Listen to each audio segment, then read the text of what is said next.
This is your weekly review. This is your official preview of G.I.JOE June. Hasbro will hold some events throughout the month of June, starting on June 4th. They will announce and reveal new figures, digital renders, name-only reveals, and we're anticipating that they'll also reveal the new G.I.JOE HasLab. As always, we'll have you covered all month long. First up, let's discuss the options for G.I.JOE June and what we're expecting. In terms of pre-orders, digital renders, and diorama images, we're expecting Alpine, Iron Grenadier Bat, the Action Pilot, the Action Marine, Retro Card Cobra Commander, the San Diego Comic-Con exclusive Raptor, the PulseCon exclusive Starduster, the Deluxe Nemesis Immortal, and the Deluxe Road Pig. In addition, we will likely get information about the Mad Marauder Sergeant Slaughter and the Mad Marauders 2-pack of Spirit and Lowlight. Vehicle-wise, don't be surprised if we get a reveal of the Cobra Stinger. This is not officially confirmed, but we got our information from Hasbro and we feel very confident that the Stinger will be released later this fall. As always, there's a very strong possibility of unannounced figures from theme lines like Tiger Force, Python Patrol, Night Force, Mad Marauders, and even Snake Eyes version 4. With so many different iterations already in the classified series, new Snake Eyes figures now just show up without any notice. This happened last year during G.I.JOE June, when the Desert Commando Snake Eyes was revealed for the first time. The exciting part here about G.I.JOE June is some key names are finally joining classified, including Alpine, the Iron Grenadier, Retro Card Cobra Commander, and Road Pig. It's always fun to see new figures introduced, but it's even more meaningful for longtime fans when legendary characters and fan favorites make the cut. These 4 names have been ranked high on the wish lists of many. Out of these, I'm most excited for Road Pig and Cobra Commander. We're also expecting an official announcement of the new G.I.JOE HasLab vehicle. Will it be the Mauler tank? Could it be the Snowcat? Or might it even be the Dreadnought Thunder Machine with Thrasher? Anything is on the table. But as we've stated many times, we believe this year's HasLab is going to be the Cobra Rattler. We should find out soon if our prediction is correct. Last year, the Dragonfly, Wild Bill, and Night Force Ripcord were all revealed during May. Glenda and Night Force Crazy Legs were later revealed during G.I.JOE June. This year, Hasbro has said that they are behind schedule, but there's still a chance we get an update on the new HasLab during the month of May. If not, then G.I.JOE June will be more packed than normal. In 2023, the negative reaction to Glenda caused Hasbro to pivot away from their original plans for the 3rd-tier figure attached to the Dragonfly HasLab. Initially, Hasbro's plan for the 3rd-tier figure was to include another Steel Core Trooper, this time with a gold flight helmet.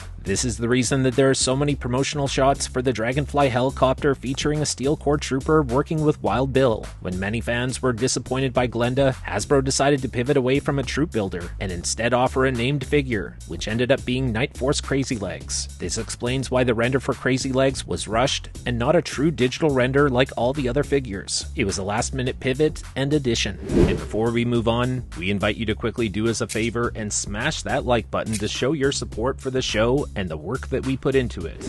In terms of possible HasLab tiers, Hasbro has shown that they can and will go in any direction, even if that means changing plans in the middle of the campaign as they did last year when they switched from the unannounced Gold Steel Core Trooper to Glenda. That said, this is what we think makes the most sense for a Cobra Rattler HasLab campaign. Included would be Wild Weasel, the Flight Suit Baroness, and this would be based on the Crimson Strike Team version. Then a Cobra Paraviper. This could feature reuse from the Action Pilot with a red face mask. And the Cobra Ramp Rat. This is a member of the Cobra Ground Crew. And on that note, the Cobra Rattler deserves some ground crew equipment. As for what equipment would work, we reached out to a member of the US military who's worked with the A-10 Squadron for a while. This is what the Cobra Rattler is actually based on in real life. Equipment that makes sense includes an aircraft tow tractor, an aircraft missile loader, and a missile trailer. Let us know in the comments below what you think of this and if you're more excited about a Cobra Rattler now than ever before. Vehicles are important to G.I.JOE, and so are all the little details like ground equipment and a ground crew. Thanks to friend of the show MVP Michael G for providing us with first-hand information and images. There should be a lot of excitement in the community for the next HasLab campaign. And in our last episode, there was an overwhelming response and reaction to what we discussed. Thanks to all of you, we blew past 1,000 likes in just over a day. That's incredible. We always appreciate your support, and it means a lot to us, which is why our community is the only one that we listen to. We're 20,000 strong and growing by the day. We're the talk of the town, and what's even better is that people who don't even watch our show are generously giving us endless free publicity, which is always appreciated, especially when they prove us right. On that point, welcome to all of our brand new subscribers. We've grown by over 1,000 in the last 5 weeks alone. If you haven't yet subscribed, join our community. Unlike others who take their viewers' money, we give back to our viewers. Some can't handle that and are easily triggered, and it shows. In just the last few months, we've given away 4 sets of G.I. Joe classified figures and vehicles, including Serpentor and the Air Chariot, the Snake Eyes and Timber Alpha Commando 2-pack, the Cobra Island Baroness and the Coil Cycle, and the Cobra Island Breaker and Ram Cycle set. Some people just talk, but we actually back it up. And folks, there are more giveaways on the way. To be eligible, make sure you're subscribed to Viper Island on YouTube. Next, over to the retro card line. According to Hasbro's G.I. Joe team, there is no rule that characters have to first be released as part of the mainline collection before a retro carded figure is made. Some characters might debut as part of the retro card line first. So let's keep that in mind as we approach Yo-Jo June.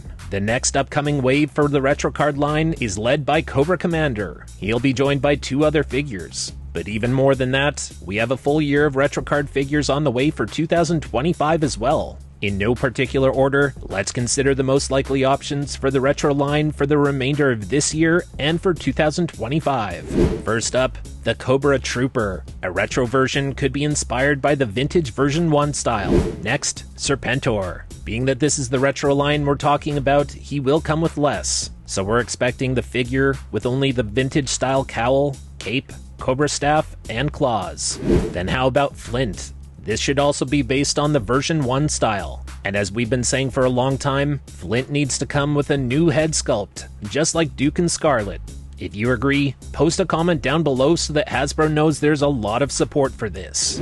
Next, Stalker. Another vintage-inspired style, and this is mostly about the color of his outfit. Then over to Roadblock. We've been waiting for this one for quite some time, the vintage style with a camo tank top and sand-colored pants. Accessories-wise, he should come with the Ma Deuce, the 50 cal machine gun which was included with the Action Soldier Infantry, Tiger Force Roadblock, and the Vamp.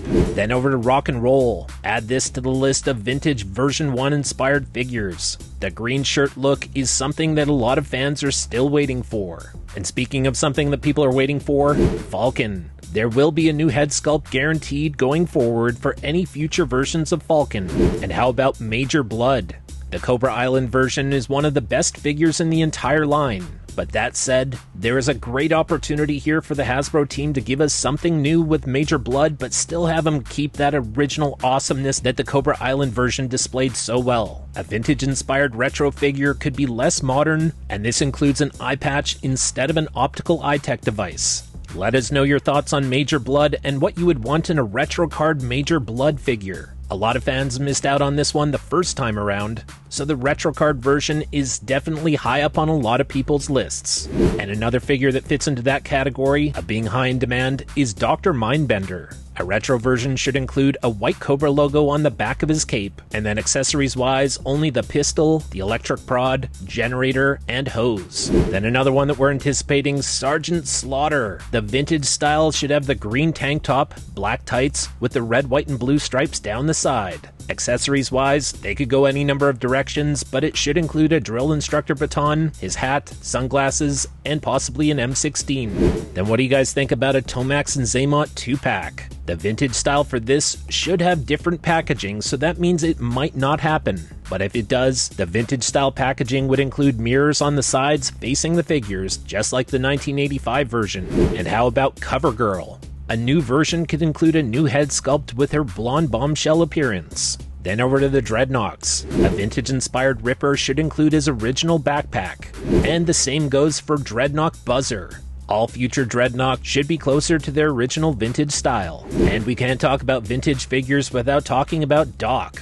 A retro card version doesn't have to be that different from the mainline release, but in this case, less might be more. If Doc comes without his vest, it might actually be a better version than the one with all the plug-in pouches. Let us know what you think about this. And at some point down the line, we should see a retro card Televiper, but I don't think anyone's in a rush to get that just yet. So out of all of these, which are you most interested in? Some collectors are brand new to collecting classified and missed out on some of these the first time around. If that includes you, let us know which figure you're waiting for. It seems likely that Retro Card Cobra Commander's wave will include a troop builder. If so, the Cobra Trooper is the perfect figure, as it was one of the first Cobra Island figures back in 2021, and a lot of collectors missed out on that the first time. I'm personally waiting for a brand new Flint. The first one was okay, but the perfect one is still yet to come. At the very start of G.I. Joe Classified, Flint was the #1 Joe that I was waiting for, and an improved Falcon would be a timely addition, although a lot of collectors seem to have moved on and lost interest in him. And it shouldn't be a surprise if a Retro Card Major Blood finally joins the line, as we're expecting he will. And as always, we want your takes in the comments section. Today's Viper Island question of the day is, how excited are you for Yo-Jo June? We'd love to hear from the community and check in with you. Whatever your thoughts are, sound off in the comments. My name is Liam. You can follow me on Instagram at Viper Island. For all things G.I. Joe, be sure to hit that subscribe button, hit the notification bell. If you want to support the show, smash that like button. Until next time, thanks for watching, thanks for supporting, have a great day, and Yo-Jo!